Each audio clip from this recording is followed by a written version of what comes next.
చెప్పాలని మిగతా భాషలే కాదు సోషల్ లెక్కలు ఇలాంటివే మీకు ఏం చేస్తాయి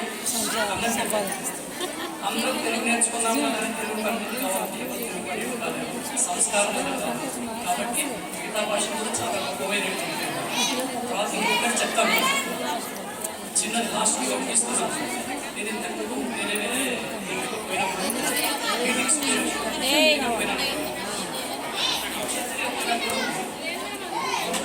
పాప వచ్చింది వచ్చేసి అట్లా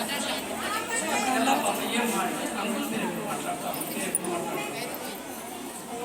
నాకు చాలా గర్వం వేసింది నిజంగా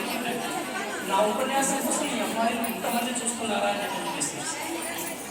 తర్వాత అమ్మా ఏం నా ఉపన్యాసం ఎప్పుడు విన్నావు నీకు అంత ఇంట్రెస్ట్ వచ్చిందా ఏంటి అంటే లేదంటే మా మమ్మీ చెప్పింది మా అమ్మ చెప్పింది మీ ఉపన్యాసం అయినాక మాకు అన్నం పెట్టారంట కాబట్టి తొందరగా అయిపోతే మాకు